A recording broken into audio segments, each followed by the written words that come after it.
that the two most popular points last season, were run in December, Barbary and Chaddesley Corbett, where there were huge entries, huge fields, and they were both club meetings.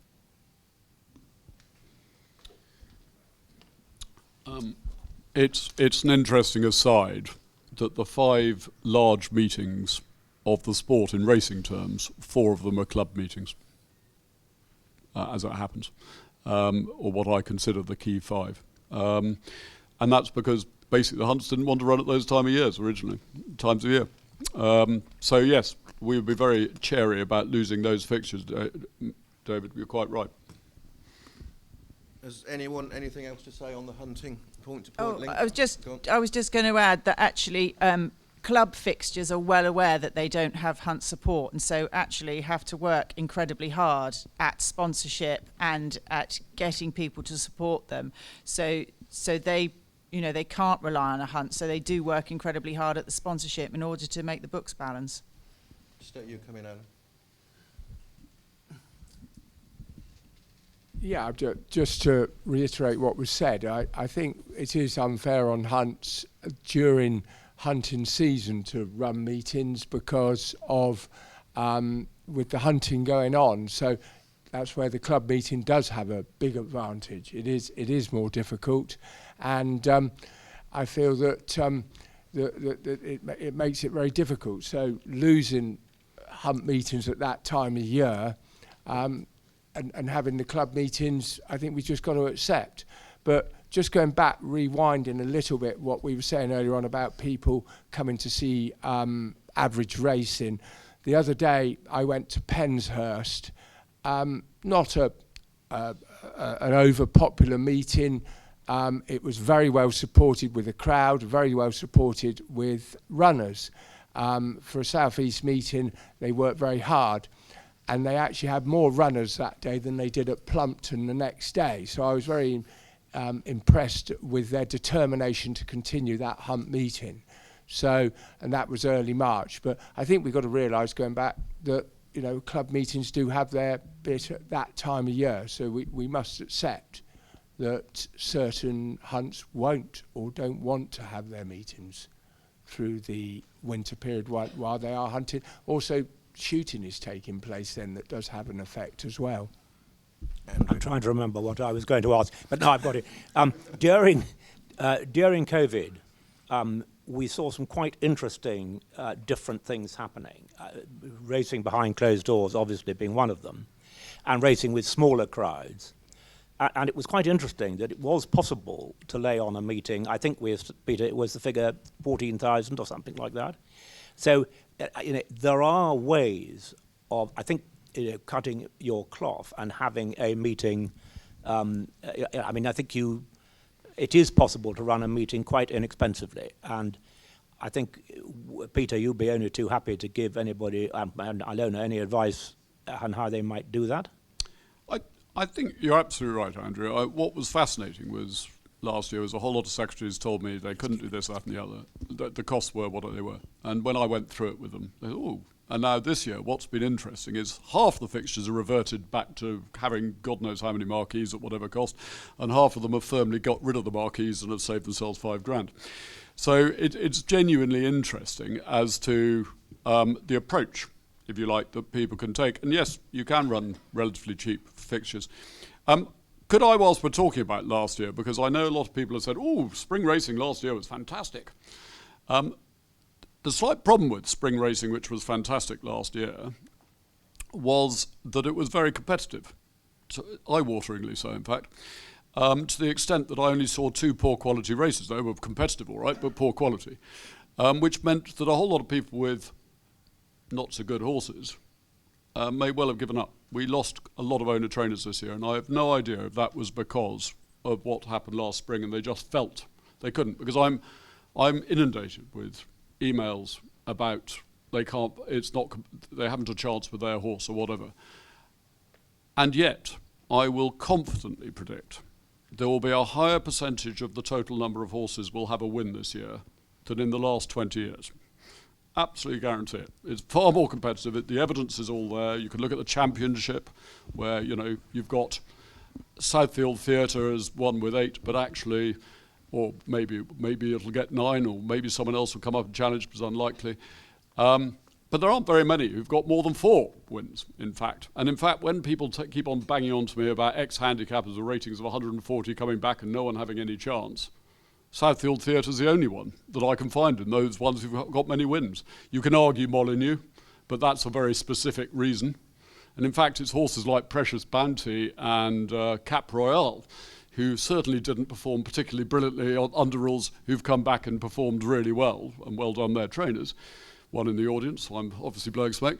But those are the ones that have achieved results, not actually these great ex-handicappers with wonderful records. So it's interesting. This is about perception, not reality, in my view.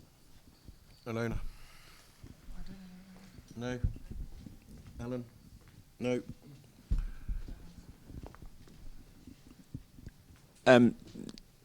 I'm conscious we just started moving off the club meeting point, but I think it's no surprise that the club meetings did attract better racing, because ultimately they're there to put on the spectacle of racing, and I think that's the key difference between that and hunt-driven meetings, is that you have club meetings that are there to effectively put on a good race meeting. Is that the framing of the races, do you think?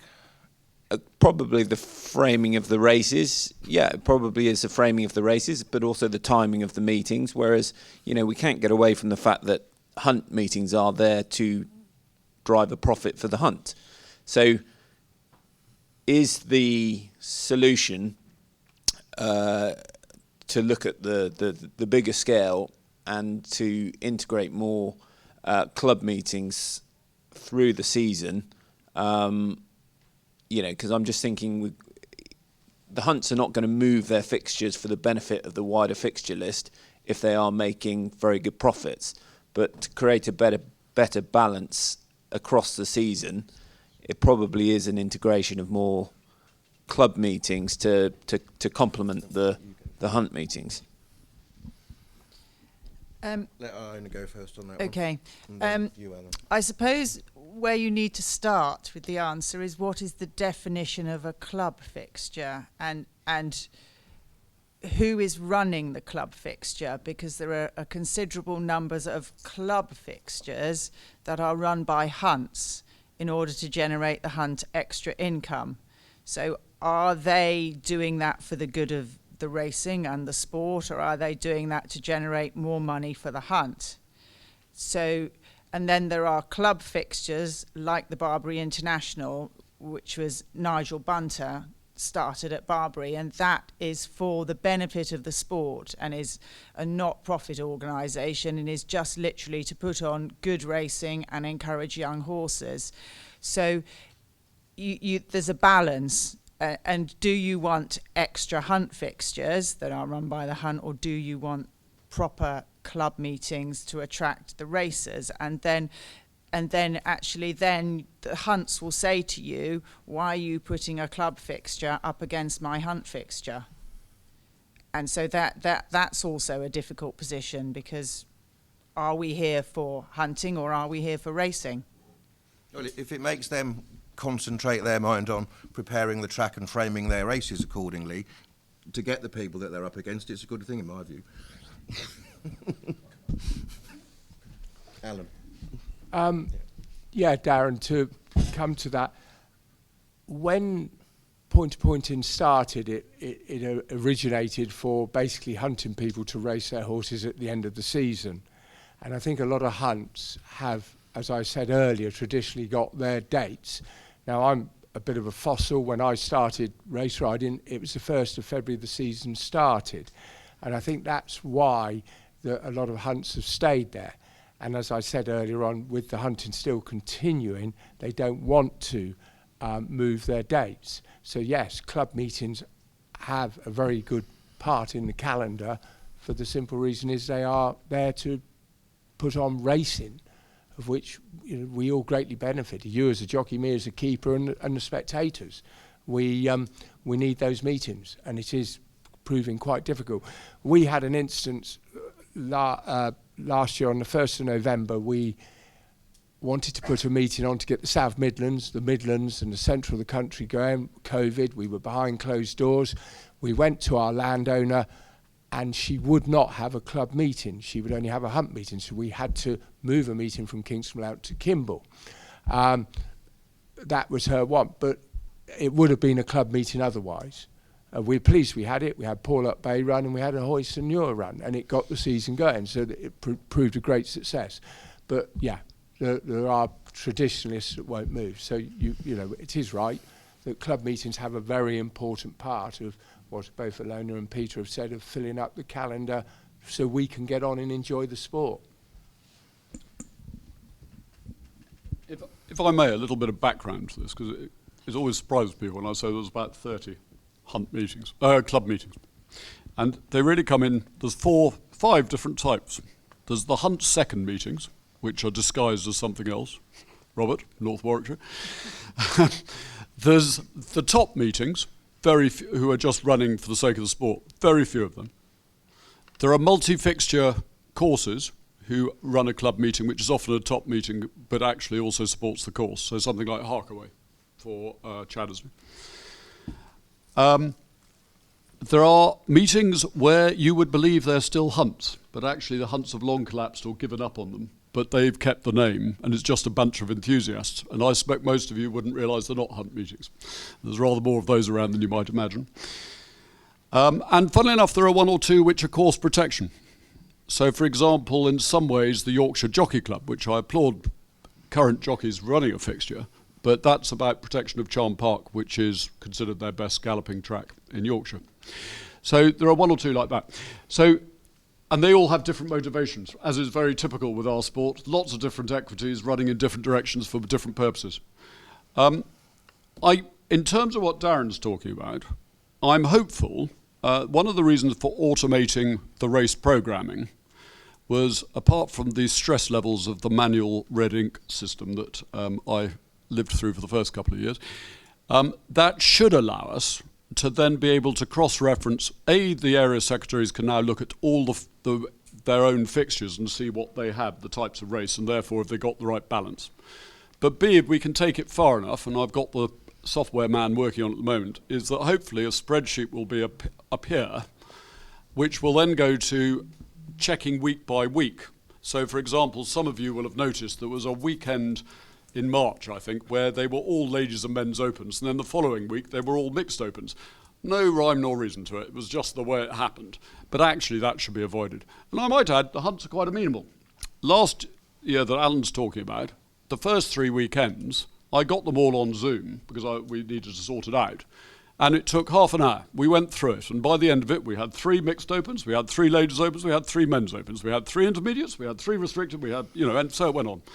And everyone was very happy. Half an hour, no real argument about it. So it's not that the hunts aren't willing. Well, the fixture secretaries, there are occasional committees who are living in the past, but put that to one side.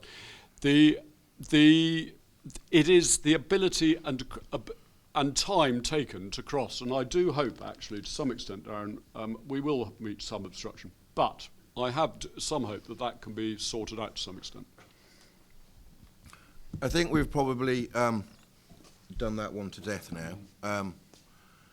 Conscious that time is not in our favour, and I'm also very conscious that we have Nick Wilson here, who's not said a word yet, which must say a lot about what you people think about his running of the point-to-point racing company. But has anyone any other questions that they would like to put? Might I throw in Easter Saturday and Easter Monday? Is there any thought of some of the money that those very successful meetings are taking, going back into point-to-pointing? One hears what Lockinge made and what Kimble made. Wonderful, wonderful. But might there be bigger fixture fees being charged? Is that something that you've got in mind? I'll send you down, Charles, to deal with it. You can talk to them. It's very difficult because, yes, I suppose everybody in an ideal world would like a Easter Saturday or a bank holiday Monday. And in our area, as you know, we do have variable fixture fees, but not all areas do that. But that is obviously up to the areas to do it, and we do certainly weight the fixture fee on those courses. But at the moment, it is certainly something for the PPSA to discuss as to whether those prime dates should have a much steeper fixture fee from the central. I think put on them. it's a weapon that remains in the armoury.